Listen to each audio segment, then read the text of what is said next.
Hey, hello, welcome to John Park's workshop. It is me, John Park. This is my workshop. Thank you for joining me. Thanks for stopping by.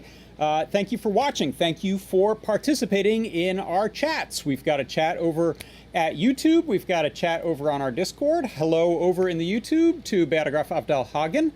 And Beata says today's a sort cables type of day, but it's good. That's good to hear. We've also got our Discord. Look, there's the YouTube and there's the Discord. Hello over there to Andy Calloway and some nice VP Tech Ops. Thin Man, Jim Hendrickson, C. Grover, hello. If you want to get over to our Discord, you can join just by heading to the adafru.it/Discord URL. That's our URL shortener, adafru.it. Head over there and then look for the live broadcast chat channel. That's where people are hanging out during the chat. Try to keep an eye on that. Hello to NetVentive, also joining us over on YouTube. So what have we got today? Today I've got a coupon code for you that'll save you some money in the shop. I've got a recap of the product pick of the week from Tuesday. I have a CircuitPython Parsec as we continue to dive deep into the LCD character display. The projects I'm working on will take a look at some continued progress with the Attaché arcade, the briefcase arcade. And I'm also kicking off some demo scene code on the Fruit Jam. So I wanted to show you some demos of that and talk to you about that a little bit. Short version is Claude is pretty good at converting demo scene code from the 90s into CircuitPython code. Arduino code, because I need the speed. Arduino code on the Fruit Jam. Might be worth trying some of these on CircuitPython as well, but for now I've got Arduino code running on Fruit Jam for those. 2350 is a beast, especially with the 2 cores.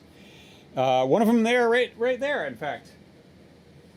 Move back here so it can focus, and let me turn off this light right here. So there you can see, you've got some bouncing text and some hyperspace starfield action. That's one of the 5 or 6 that I've got working so far, so we'll talk about that a little bit. And I think that's it. Let me know if you got any questions, thoughts in the chats. I'll also mention, if you want to show the stuff you're working on, you know we have a show and tell show on Wednesdays, Wednesday evening. I hosted it last night. We had a couple of, three, 4 people came on to show their cool projects, stuff they're working on, including a bit of a fun little dive into the world of etching PCBs that George Graves was showing off and not recommending to anybody. It's much easier these days to have that done by a factory, but still, it's an interesting one. Lars is taking a nap back there. What are you doing back there, Lars? Bring his little friend up here. His nameless friend, the lemon squeezy. Okay, so to talk about the shop, if you want to go buy some stuff here, this is the Adafruit shop. It's just at adafruit.com. You go there, you can buy stuff. And if you want to save money while doing it, here is the coupon code this week. It is demo scene in a weird typeface. I don't know if demo scene people used this sort of pseudo-Irish, is that what that is, typeface, but there were some goofy typefaces in the 90s, so grab them all.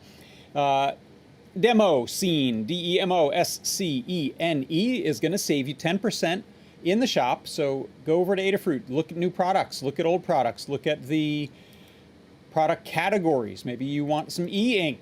Maybe you want a e-ink feather and you don't want to pay $8.95. You'd rather pay that minus 0.895. Then 10% off is going to be your friend. Just go into the coupon code during checkout and type in demo scene. Also, I will mention Shrek Serif is what someone has decided this is. I like that. Also, if you're putting together a big order, if you want to put together a big enough order to get some free stuff, you can go to adafruit.com/free, just like that right there, and you'll see that you can save. You can get free stuff. You can still save with the coupon, but you can get free stuff. If you spend $99 or more, you get a free Adafruit PCB coaster. If you spend $149 or more, you'll get the coaster as well as a free KB2040 microcontroller.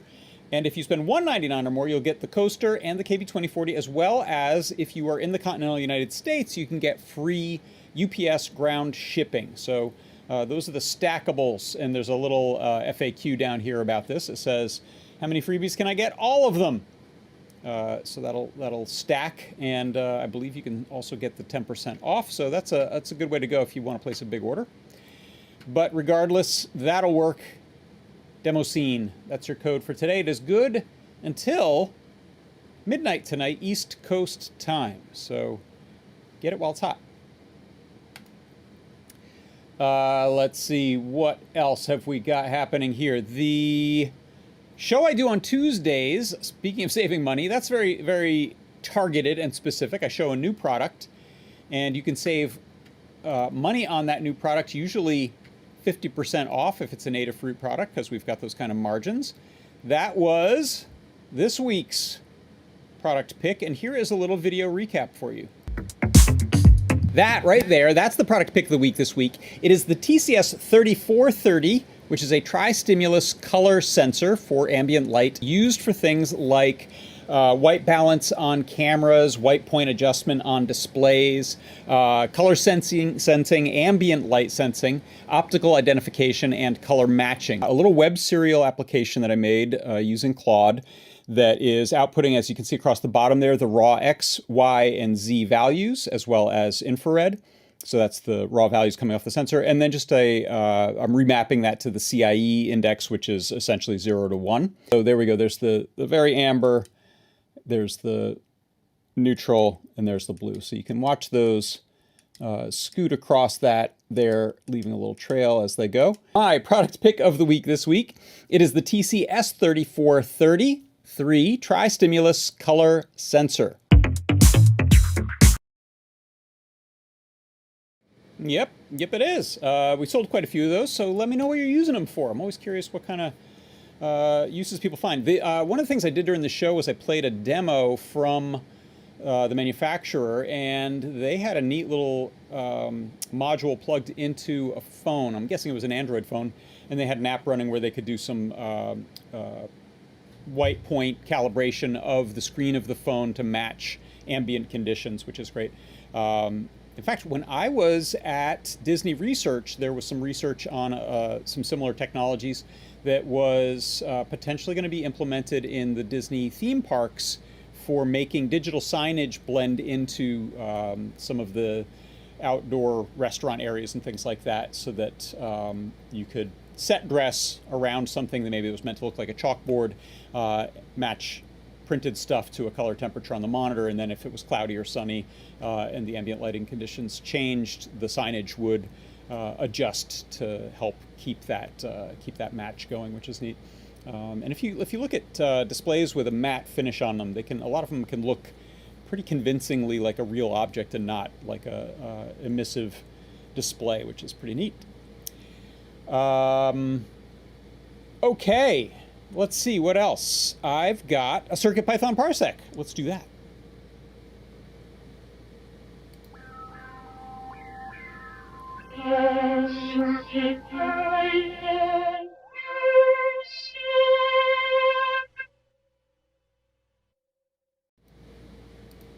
Okay, let me get Zed. I'm still trudging along with Zed here. These other ones I've tried have I haven't gotten them quite where I need them yet. But I'm hoping to return to the Moo replacement one I showed the other week, RV Circuit Studio, something like that. Sorry, I've forgotten already. But that's okay. For now, let me go ahead and... Am I printing anything in this? I don't think we even need a REPL. So let's just go and show the code.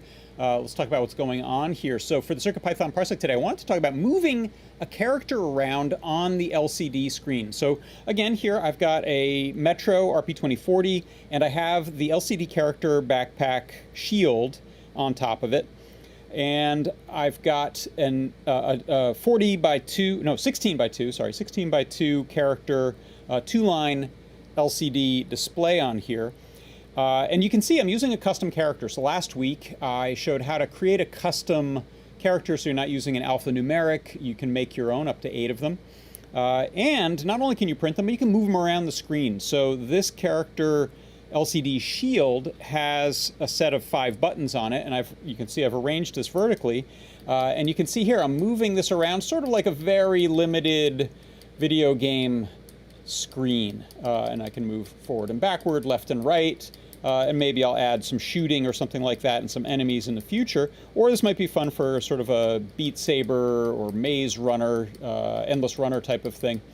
The way that works in CircuitPython here, you can see I'm setting up my LCD display size, 16 by 2 on I2C with the character LCD library that I've imported up here. And then I'm creating my little dude here, my little spacecraft, using this set of 8 by 5 characters, or dots rather, pixels. And then I'm setting an initial position, which is going to be 0, 0, which is here on the screen, 0 on X, 0 on Y. Then I've created a little function here called draw player. And what happens is when I want to draw the player, I'm going to clear the LCD. I'm going to update the cursor position to whatever the column and row variables say, and then I'm going to print this message, LCD message, and that is the first of the custom characters in memory. Then at the start, I clear it, I set the color of the backlight, and then I draw the player for the first time, which currently is going to be at 0, 0. Then in the main loop, we check to see if we have moved anything by adjusting one of the buttons in a position where the character can actually move, so it won't try to fall off the edges of the screen, and it won't even update when we're up against the screen edges. Let me turn it this way so this makes more sense. If you look here, if the LCD left button has been pressed and the column is greater than 0, so if I'm over here, the column is currently 1, so that means if I go left, the column is greater than 0, so we're going to subtract 1 from that column variable value, and then we're going to say moved is true. When moved is true, we will draw the player. So right here, if moved true, go back up to that draw player function.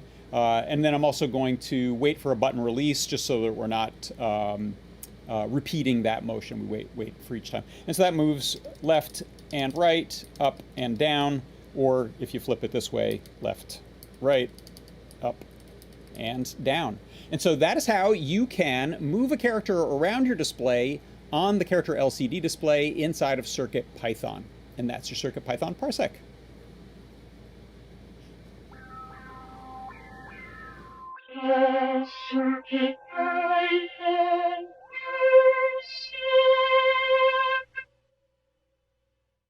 Okay, yeah, hopefully we're building up to a little game here. We'll see how well the refresh works. I haven't tried with multiple characters. We can probably imagine the frame rate isn't going to be super high on that, but it's still, I think, kind of a fun exercise on these little displays.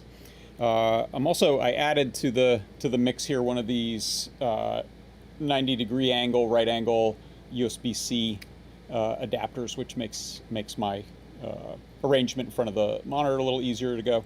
You don't have to have that. That can be direct. But it is one of the things I love about USB-C is that you don't have to get right angle and left angle adapters like you did with a polarized standard like Micro B. With C, that is interchangeable, which, yay. Okay, yeah, Andy Calloway, a tiny version of Space Invaders. I say, why not? I think that'll be fun. Let's now move on to a little demo of the demo scene stuff. So if you're not familiar with it, I don't think I've talked about it too much on here, but going back into the mid and early 80s, if you downloaded pirated software off of a BBS for your Apple IIe, let's say, often the pirated version, once you had dumped it onto a floppy disk and booted it up, would have some sort of copy protection that had been cracked, and therefore the team that had cracked it wanted to show off. And so there would be initially just a splash screen of some ASCII text or some ASCII art, but eventually that started to get more sophisticated and would have animated effects on it, and became sort of a place to show off coding skills and art, and then later music, graphics. Eventually that kind of split off of its original purpose and wasn't just used to show the hacking crew or the freaking crew involved with an exploit or a crack, but instead became just a art for art's sake movement. And so demo scene emerged from this, with people going to hacker conventions and having hackathons to build demo scene code. So look it up on YouTube. There's a couple, maybe I'm going to do a guide about this, and I'll put some links to some good YouTube videos that explore this. So there's probably even some documentaries about it. But what I've done is I've gone and taken some of the classic effects in the demo scene and had Claude AI, not Claude Code. I was just using the sort of simple browser version, and I'm on like Sonnet 4.5 or something, so fairly old version of it. And just said, hey, look at this demo code, because a lot of people have posted this code over the years, and let's try to make versions of this that'll run on the Fruit Jam in Arduino. And since I'm running on an RP2350, I can have Claude do 2 core, use both cores so that it can be calculating positions of vertices for a 3D wireframe in one, and then doing any other stuff like looking for button presses and blitting to the screen on the other. So I don't think I have that on, it hasn't been necessary for all demos yet, but I just want to show you some of the demos here. So I think maybe in the future I'll plug this into the capture card so you can see them directly. But if I move back here, my focus on the camera would be pretty good. So unfortunately, this is not a zoom lens. You know what I will do is I'm just going to temporarily zoom up this view. 1 second.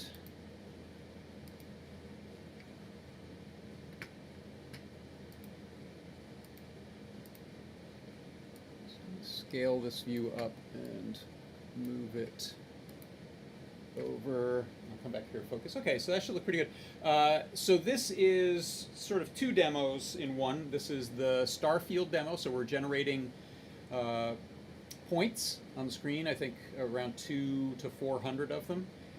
And we have X and Y positions on them, but we're also calculating essentially a Z depth by saying that their brightness is dimmer when they have a higher Z value. So although I'm not scaling them per se, they look a little bigger or brighter as they get closer to the camera. I have a sort of a space warp effect here with a little bit of a blue shift.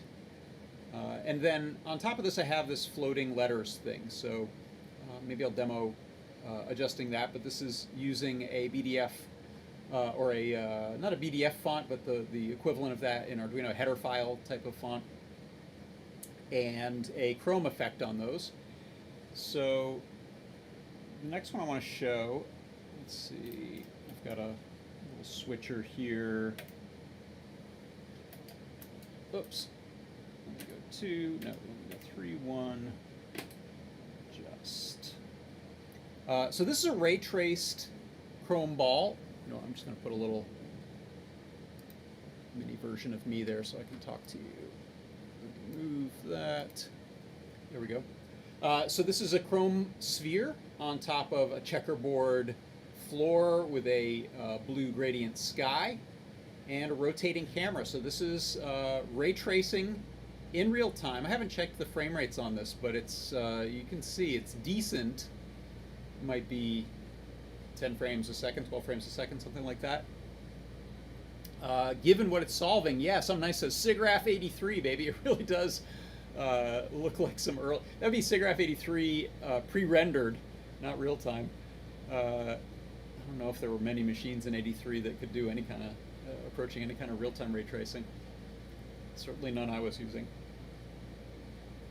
So that's a ray trace sphere demo, and you can see I've got a locked shadow, so essentially a locked light position, locked shadow, as if there's a sun in the sky, and then I'm just rotating a camera around it. Oh, someone in the chat just posted, Dan Cogliano posted the Amiga juggler from the 80s, which it's funny you mentioned that, because apparently that source code has just surfaced or been made available. And just yesterday, Lamore asked me to add that to the list of demos. So I'm going to make an attempt at doing the Amiga juggler. Thank you for posting that. Yeah, this checkerboard ray trace demo definitely has the vibes of Amiga. Okay, so let's see, my third demo here. I don't remember which order I have them in. Okay, so this is a polygonal terrain with a polygonal spacecraft. And you can see again I'm doing some color shift for depth. And on this one, let me find, so I have this running on a Fruit Jam, and I have some buttons mapped on a few of these demos. So I'm going to change the color palette so you can see here. I'm doing, I think I have 6 different colors that the wireframe can be, and the ship is essentially a complementary color across the color wheel from it. That was a nice one, very Halloween-y. So I like this one a lot. So that is my first button on the Fruit Jam, which just switches between colors. If I hit the second button, I can adjust the speed. So I can get it going, I think 6 different speeds. And question in the chat, Todd said, are they doing the DVI video at 60 or 70 hertz? I think this is 60 hertz, but I need to double check. I think I'm outputting 320 by 240, which gets pixel doubled. So I think all of the frame buffer calculations are for 320, 240, and then I think the HSTX pipeline pushes 640, 480 to the monitor. I've also got a randomized button. So the button 3 will adjust the height of the walls and the noise of the floor. So you can see here's a really smooth one with sort of a medium height wall. And then I have the wall height adjusting over time, sort of a sine wave. And I have the ship adjusting sort of a banking and panning left and right. I can randomize it again. That's a very noisy one. Let's get going faster. So I didn't do any tunnel stuff. This might be a fun one to do some winding tunnels. However, one thing I did, this is kind of an interesting interaction with Claude as I'm making these things. I noticed that it was chugging and not moving as fast as I wanted to, and said, hey, what if we throw away half of the grid points and just mirror it across the center line? So you can see it's always symmetrical left and right, but it means it's doing half of the point calculations and then essentially mirroring or instancing them across the sort of y-axis of the screen, if you will. So that's this little spaceship. This next one is, might need to be woken up. Let's see, is that input 5? It is. All right. I might need to wake up that Fruit Jam. Where are you? Luckily I have my cables labeled here from that video wall I had done. It's using the same switcher. Let's see, number 5. Oh yeah, let me just power this one off and on. That should wake it up. And what did I say? It was this one here. So this one is a classic demo scene, and I borrowed. I'm going to make my own art for this, but I borrowed some art from what is it? I can never remember. Is it called Second Reality from Infinity Crew or something like that? I'll look it up. But this sort of demon-looking dude with his little rivets in the corners. This is a demo of doing a bitmap. So this is a bitmap image. Started out as 128 by 128 pixel bitmap. And you can see we're doing some transformations on it, rotation and scale. And I've also got a little lens over the top of it that does a bit of tinting and a magnification or warping of the pixels, which again, I'm absolutely astonished that this is possible on a microcontroller. But this is an RP2350. And again, this is a case where using both cores enabled us to have the buffer image ready each time the refresh wanted to draw it. Otherwise, I was running into some hitches when I was doing it on a single core. So again, I've got some button control. I can speed it up here with the button 1 on the Fruit Jam. I can turn off my magnifier, and I think the frame rate might be going up, although at one point when I went to 2 cores, the rotations were happening and the refresh was happening so fast it was a mess, so I actually have it clamping that speed. It might be interesting to put a frame rate counter. And then I can also adjust the minimum and maximum scaling it'll do, so this will allow it to get closer, which will probably look pretty cool to have the lens over top of this. And I can adjust my rotation speed and direction here again with that first button. And then the last one I think I have here is maybe the most classic, which is plasma. And so this is a, again, let me find the Fruit Jam that's running on.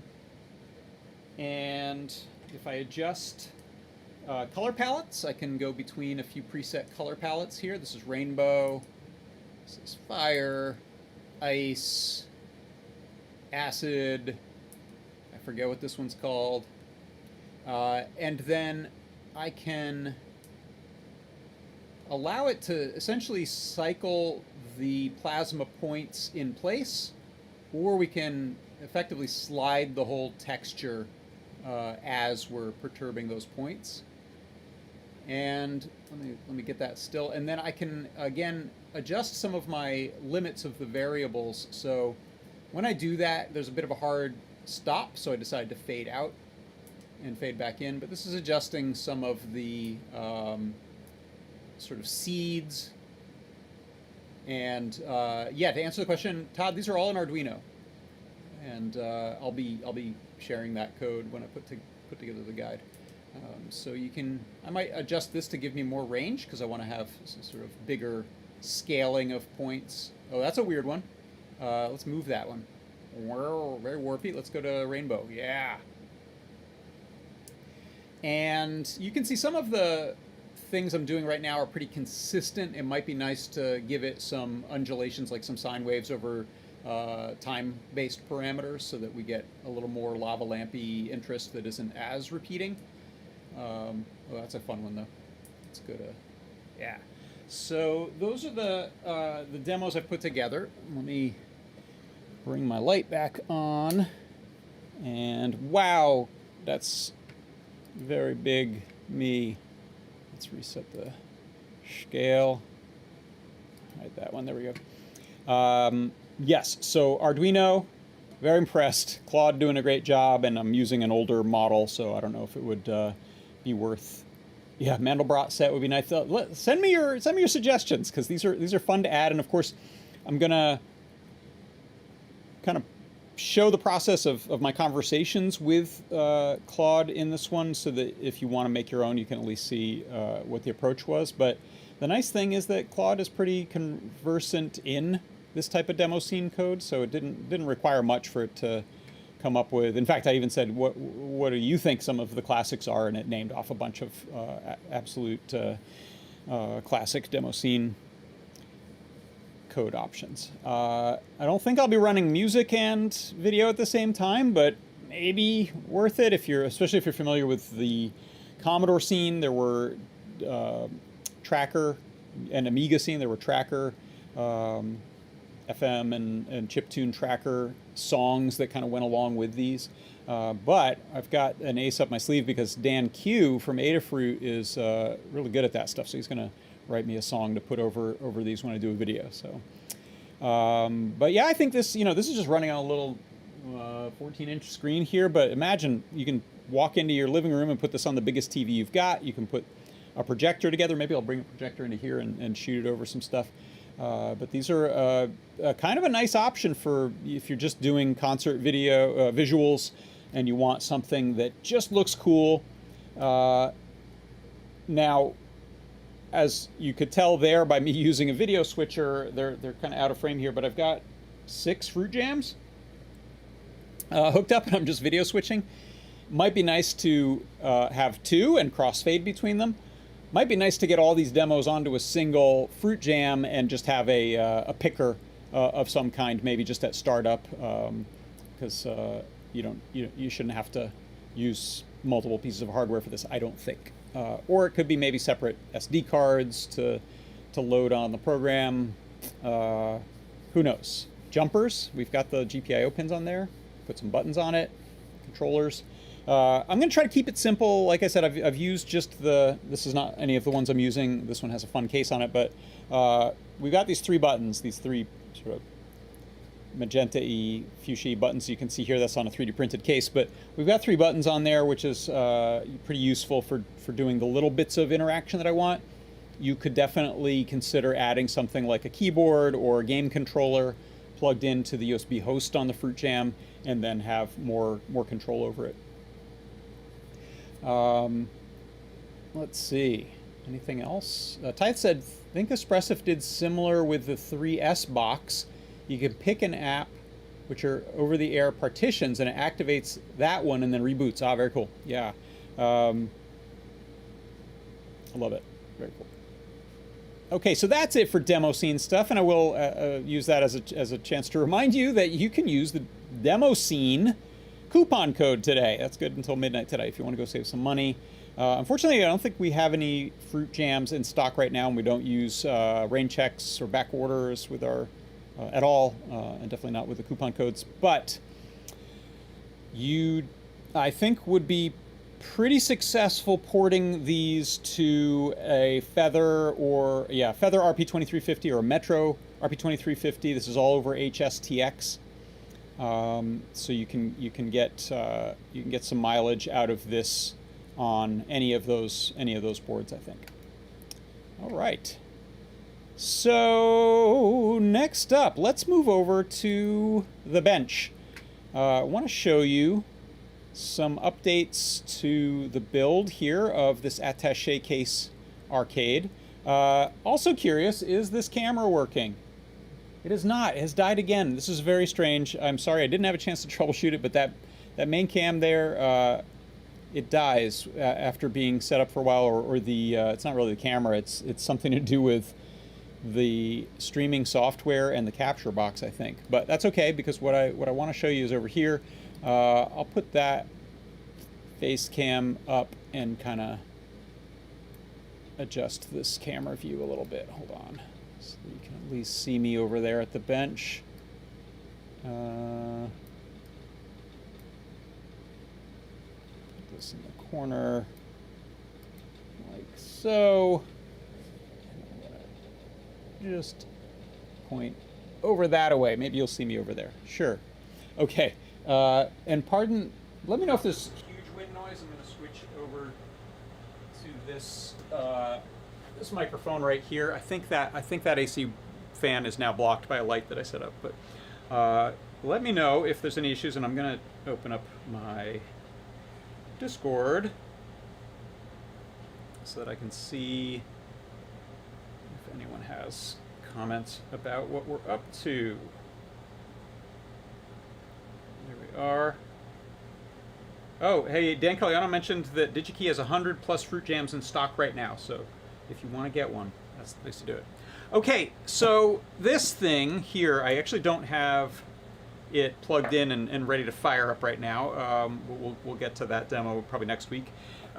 This is one of these Crosley, and it goes by a bunch of different brand names, inexpensive. You can pick these up about $20 to $30 used on auction sites, cheaper at thrift shops and yard sales and things like that. This one was $22.99. The other one I got was $12.99. Same store. They were just priced by different people on different days. But it was originally a record player. I've gutted the record player part out of it. I'm reusing these speakers, and I've got a little, not so little, but a 14-inch HDMI portable display. So it's powered over USB, and it gets HDMI. Oh, thank you. Somebody said the sound is good. Thanks also, Andy Calloway. So I've got this back here. You'll notice a change since last time, which is I am using ribbon cables. We've got our little DIY USB and DIY HDMI cables on the Adafruit shop. I'll show those in a second online.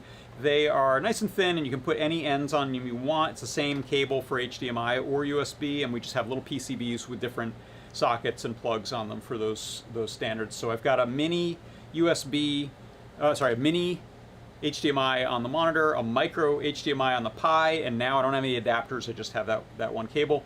And same for USB-A to USB-C to power the thing. You can see I've 3D printed, or I modeled this and have my friend Brian with a bigger printer than mine 3D print. I think he has the H2C. Is that what it's called from Bamboo? A big 320 millimeter square or cube volume. So printed this to hold my joystick, buttons, and then inside, so this is the MDF case that held the record player components that I've taken off. And you can see it's tipping back here. We're going to try to address that. You can see I just modeled the shape of what the record player insert went into for my faceplate. Let's take this opportunity to put my joystick back in. I'm using some little M4 standoffs and M4 screws I got in from McMaster Carr that are, I think, 6 millimeter. Yeah, 6 millimeter long M4 little socket head guys. Open this up. Let me see if I can increase the light on this a little. Hold on.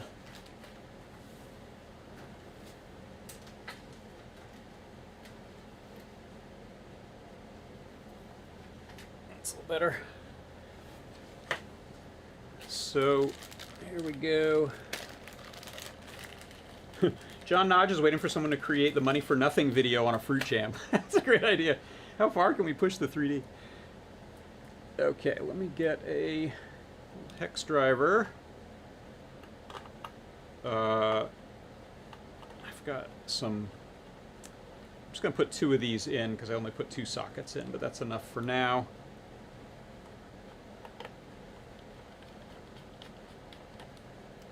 So a few notes. One, because of the weight issue of the lid, I have 2 things. Today we're going to try to add a friction torsion hinge so that we can't open the lid too far. But I am thinking about maybe getting a piece of like sheet steel, just like a cold rolled sheet steel 12 by 9 or something from the hardware store to put at the base of this and maybe just adhere it down. And then I'll need to insulate the Raspberry Pi from that, but maybe I'll use little magnet feet to click stuff to it, which might be a nice method, just to give me more weight in the base, because this thing is pretty wimpy on the base right now. So, but before we talk about that hinge, the joystick. So I mentioned last week I had gotten this little add-on. I'll zoom in a bit here.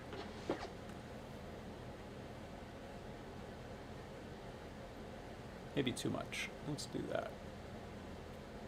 So this is a shaft you can buy third-party that works on standard Sanwa style joysticks, including the mini arcade joystick we have in the Adafruit shop.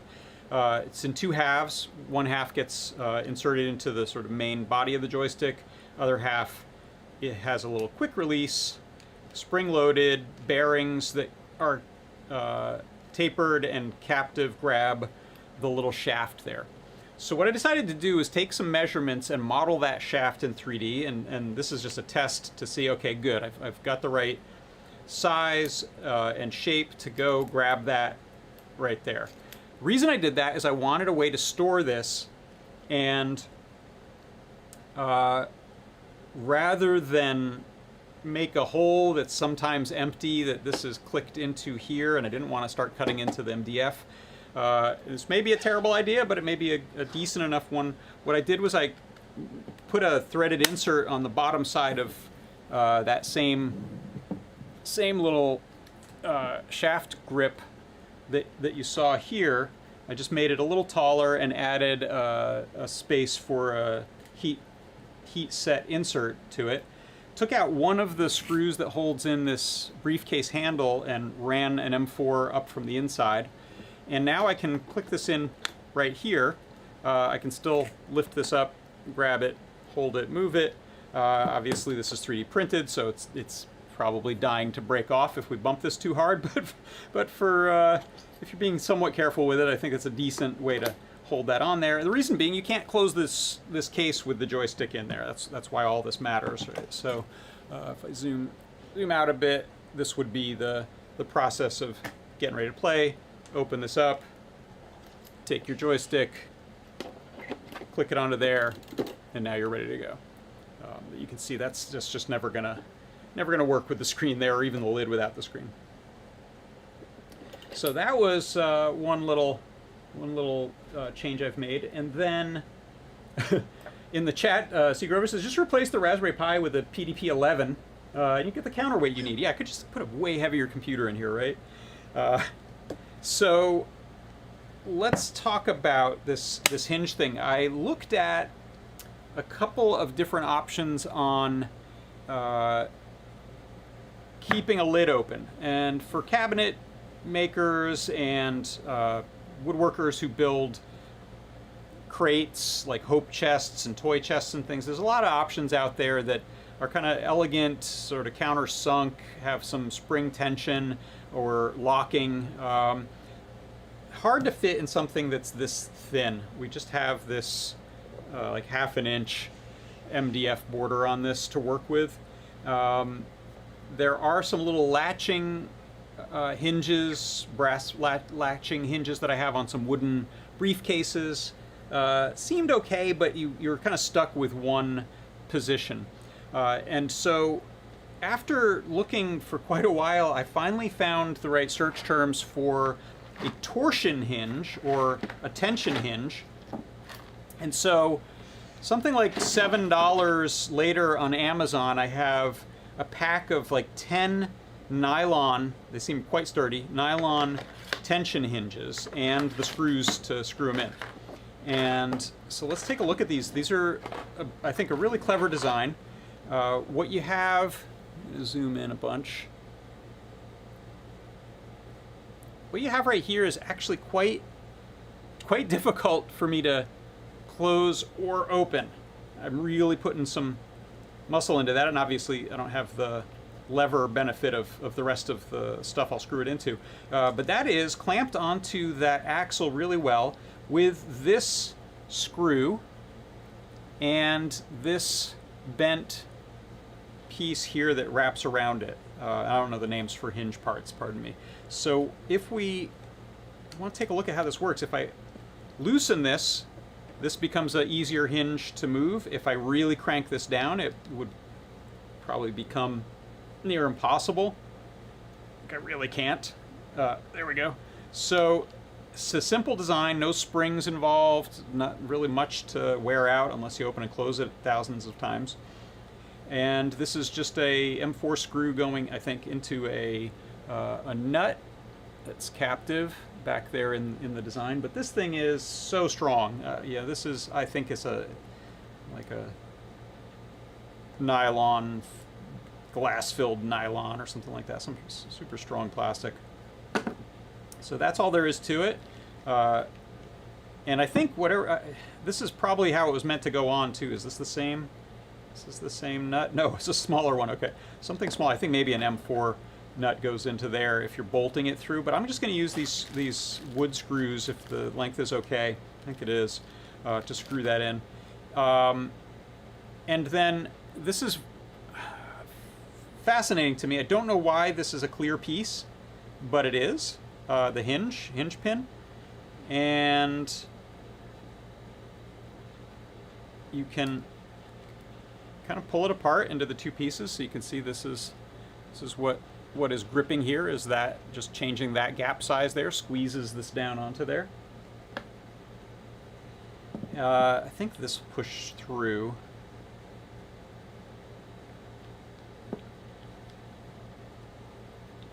I have no reason to do this just other than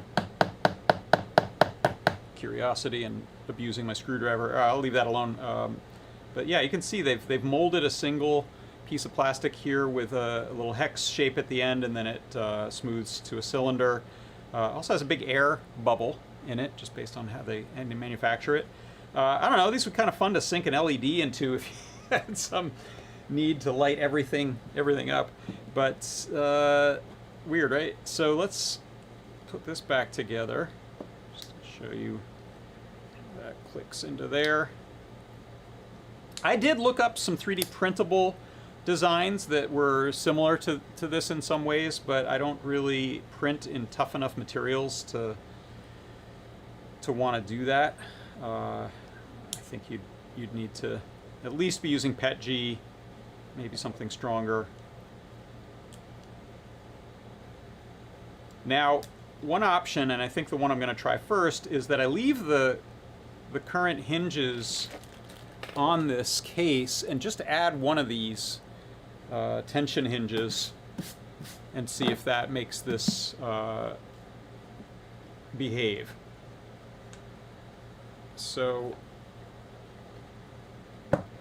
I don't know how well you'll be able to see some of this operation. I'm just going to continue to shoot it overhead, otherwise I'm going to dump everything out, and I don't really feel like taking out the parts. But you can see I tried one of the little brass hinges that has one locking position, didn't love it, that's where I put it, so I'll just kind of cover some of those holes with this one here.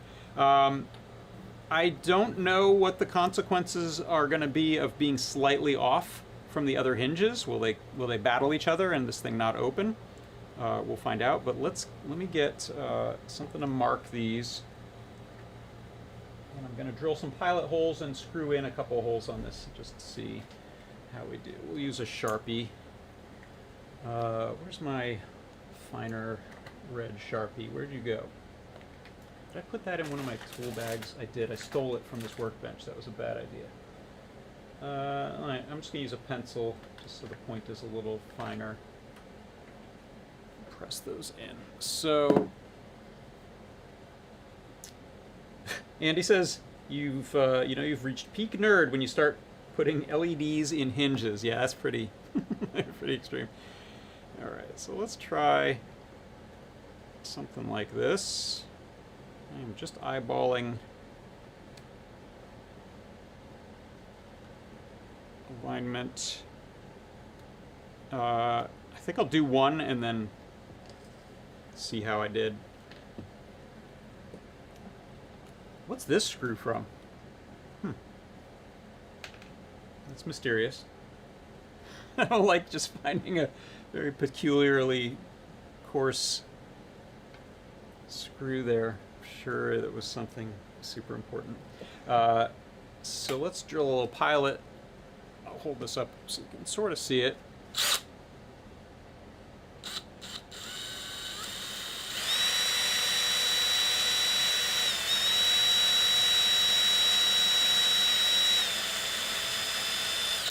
Do not want to go too far in there or I risk piercing a monitor.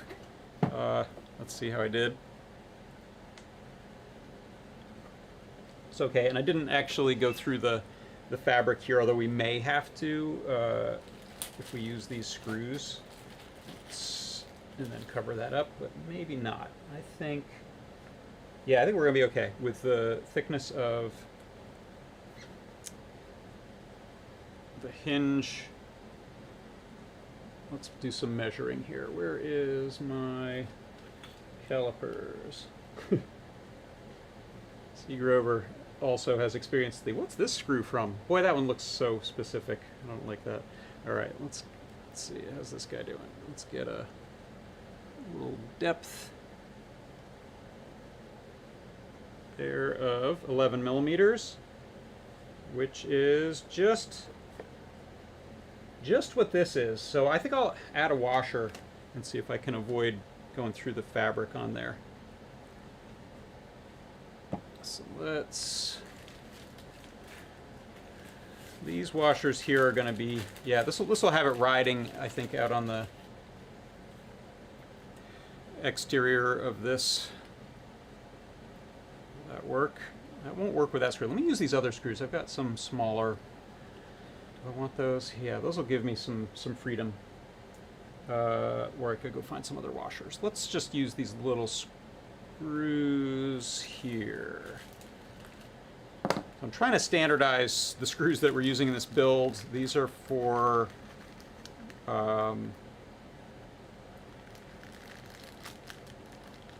something. I don't remember. Something in here. I got those screws for. Oh, I think for the holding the plastic plate to the MDF with big washers. So let's see how we do just with those. This is good for the theory of it, but I think the bigger screws will be better in the end. So let's see how we do with a number 1 Phillips. That looks good. Okay, so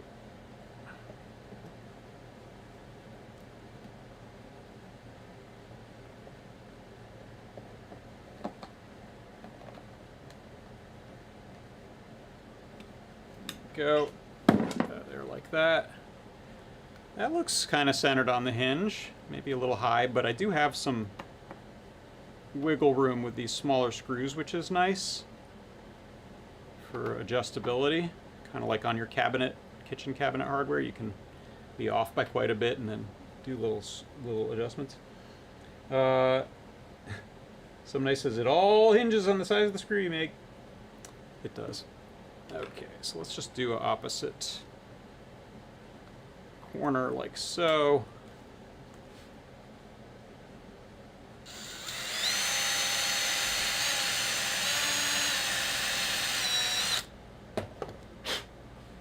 And let's get another of these little guys. What are these? These are M2.9. Of all the weird things. That's probably some normal imperial number, but they're M2.9 by 9.5. And I swear there was some reason I thought those were the right screw for this job inside the cabinet. All right, let's screw that on there.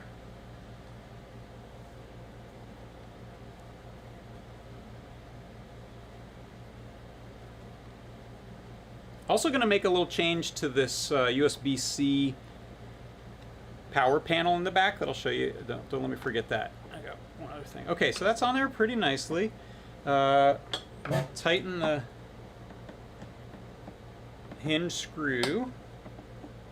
And now let's test it out. Okay, is it fighting me? Is it going to open? It's too tight. Let's loosen this. Okay, it opens. I don't think it's trying to break any existing hinges.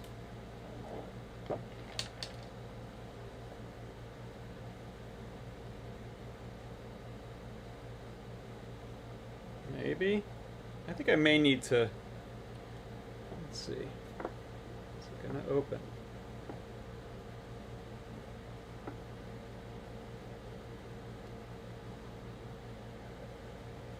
It opens. It stays open. That's good. I think I may need to go with just these screws. I bet you, or these hinges, I bet you there are issues with having two different radius hinges here. I bet they're fighting each other. Let me loosen, loosen the hinge screws on this one a little. The other ones, I think, Might be pop rivets. Let's loosen this a little to see if can it be.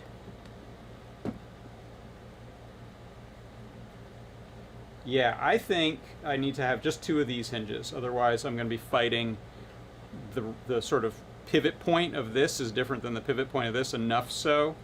If I go here, you can see the existing hinges are trying to pivot about a 0.5 millimeter away from the surface. This is more like 3 millimeters away, and I think they're just going to fight each other. So I think I'll remove these metal hinges here. Now,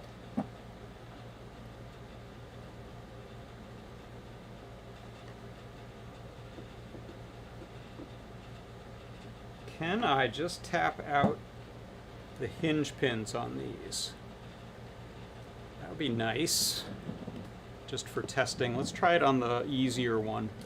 I bet these are just sort of crimped on the edge of that hinge there. What's this? Let's see. Do I have a punch that will...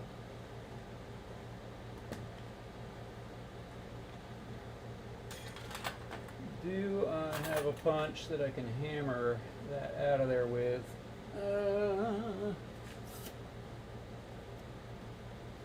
I think I know where it is, and it is not in the shop. It is in my little tool bag that I didn't bring. Okay. So, do I have a nail that'll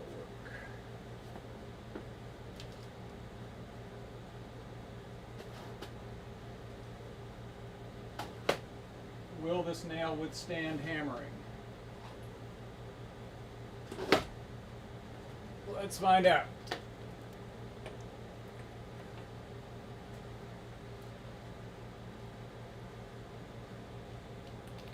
Let me get some pliers to hold that with.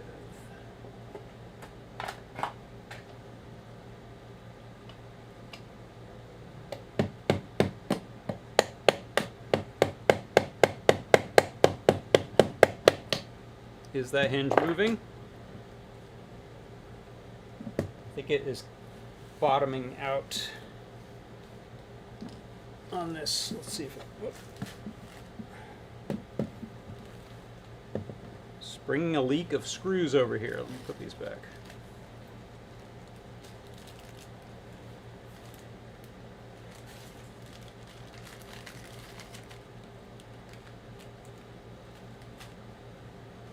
I am not convinced that that's getting anywhere with tapping that hinge pin out.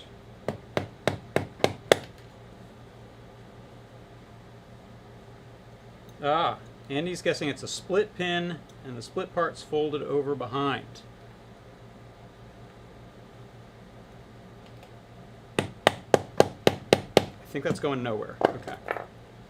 So let me undo my new hinge, which I think is just going to end up replacing the old ones. And if I do it that way, we might be able to just use the same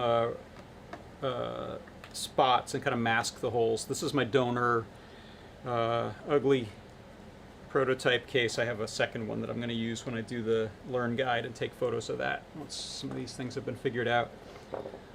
So let's find out. I know I shouldn't really be doing this all with the monitor in there, but let's find out.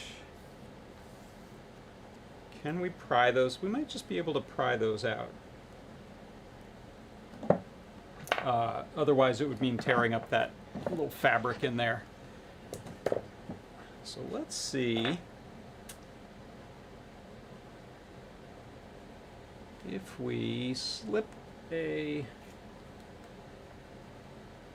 screwdriver under here and wiggle.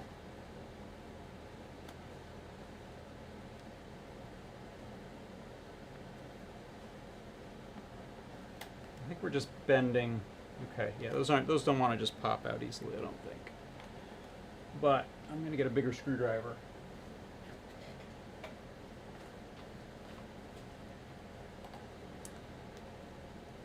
Drill out the center carefully, John Nodge says. I like that idea. Let's try that.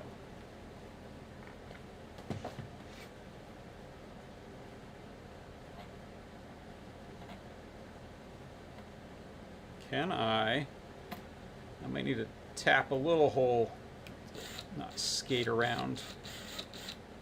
But this is probably really crappy metal, so.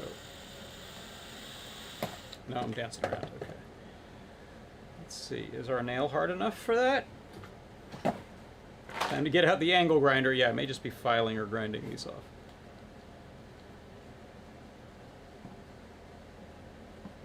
Definitely don't do this with your Raspberry Pi inside like I am.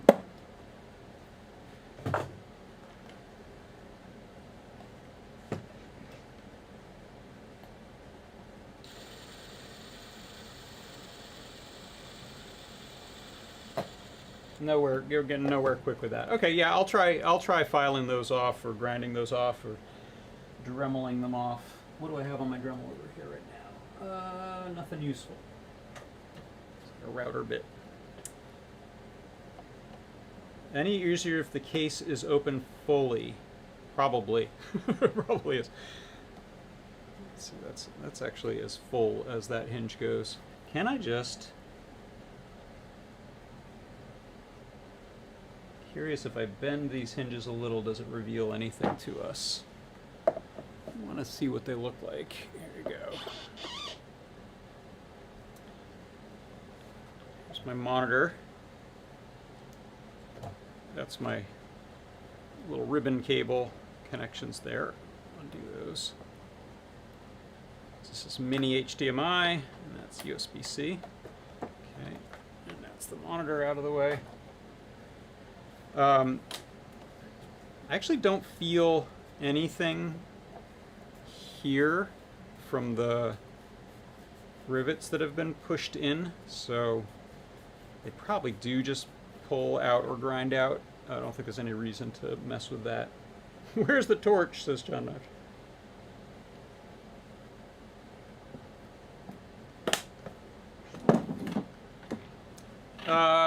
What do we think? Do I grind these off? What's our time? Yeah, let's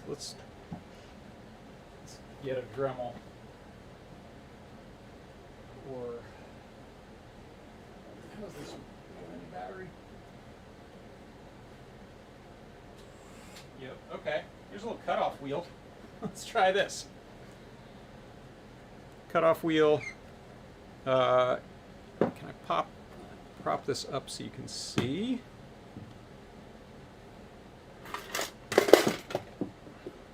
Ish.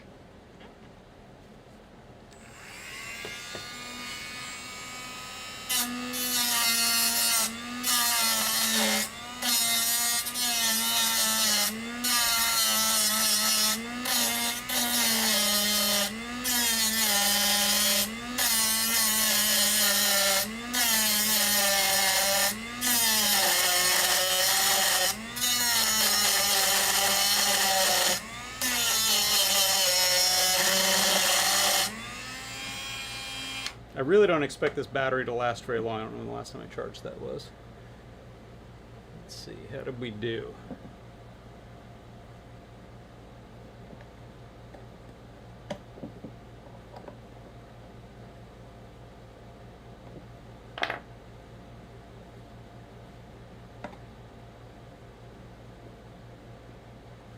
Let's keep removing that head on that. I think that's the way.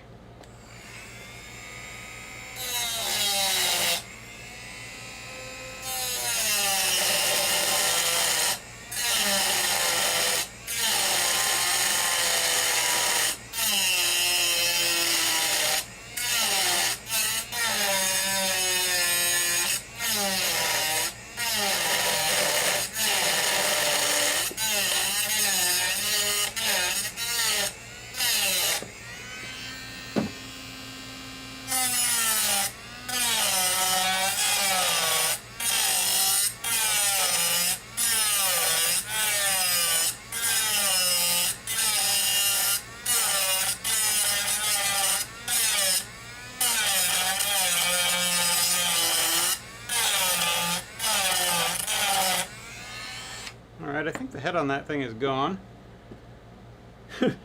John Sparks Workshop. I like that. Do I have something I can lever against so I don't squish the pleather quite so much?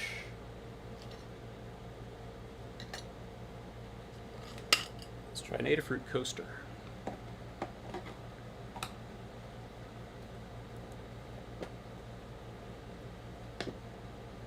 Yeah, that works. We're free of the rivet. So yeah. Yeah, I'll do the rest of these offline, but that I think that'll work well. If you want to see here, we're now free of the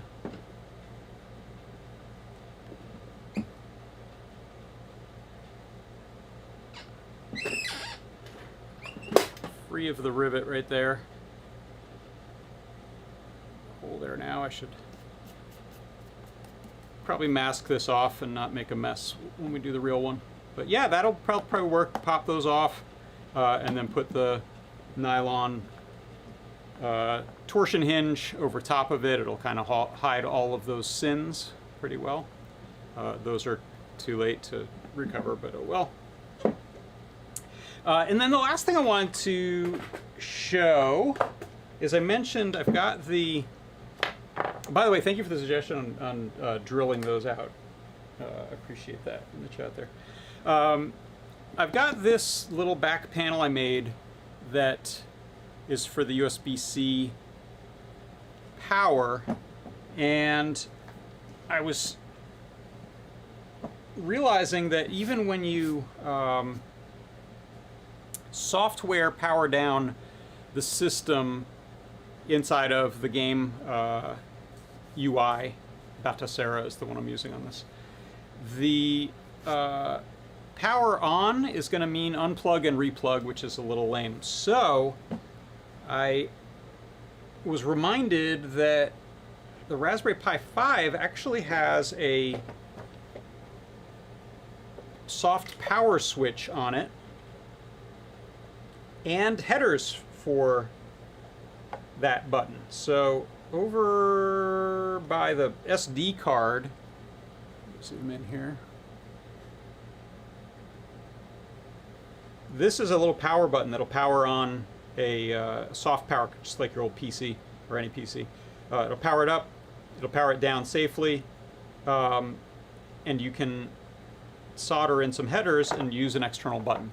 So this is going to be the back side of the case. I was able to move the USB-C ports off to the side a little bit, and now I'll have a power button that can just turn it on and turn it off. I'll probably still turn it off from software because I'm a little paranoid, but allegedly this is a safe power down. It'll wait for any write operations to the SD card to finish, I believe. But that's going to be in the back there now, so that'll be a power switch.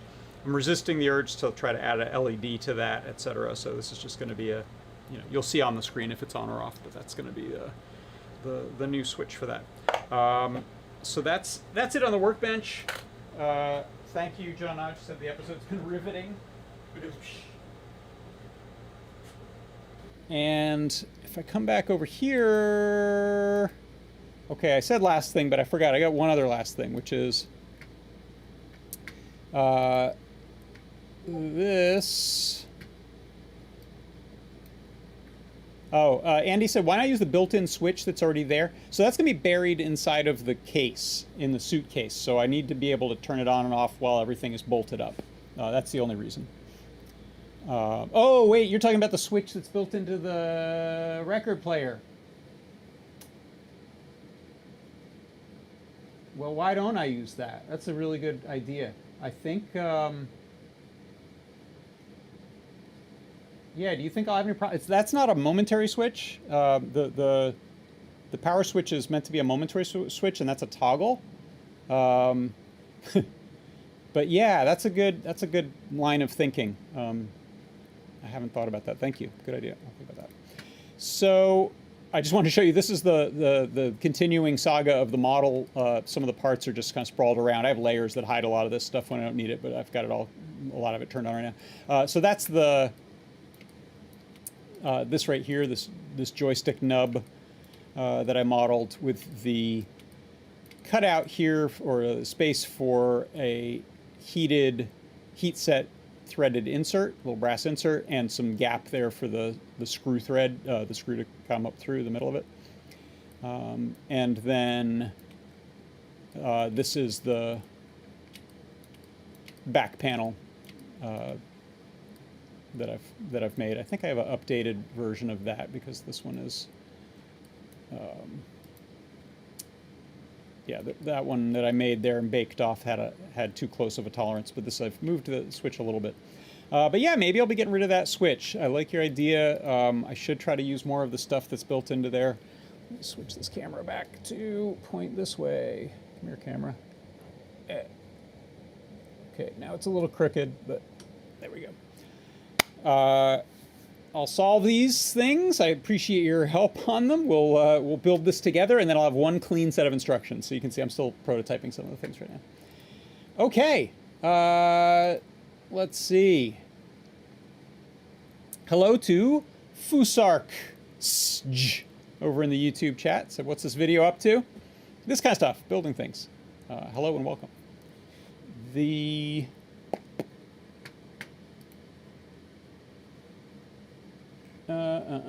Any other stuff over in the chats? No, we're good? Okay. Miss anything? Cool. All right, I think that's it. Let's wrap this up. So we'll mention one more time, if you want to save some money in the chat, demo scene. It's this stuff. It's all this cool jazz right here. Demo scene. Demo scene will save you 10% off in the shop today until midnight tonight, East Coast time. So go and go buy some stuff. That's how we keep the shows rolling. All right. Now I'm laughing because I just saw this pivot reference from Yenisku. Pivot! Pivot! Okay. Definitely pivot. Thanks everyone so much. I believe we have a Foamy Guy deep dive tomorrow. Scott's out on vacation for a couple weeks, so we should have Foamy Guy in tomorrow for a deep dive. Come on by for that. I'll be back on Tuesday with a product pick of the week. On Wednesday, we'll have a 3D Hangouts in the morning, show and tell in the evening, and maybe some other stuff. So keep your eye out. Check the blog, check the socials, check the Discord, and see what we're up to. Thanks everyone so much. I'm going to go grind off some hinges. For Adafruit Industries, I'm John Park. For John Park, I'm Adafruit Industries. I'm many of those things, but I think for Adafruit Industries, I'm John Park. This has been John Park's Workshop. Bye-bye.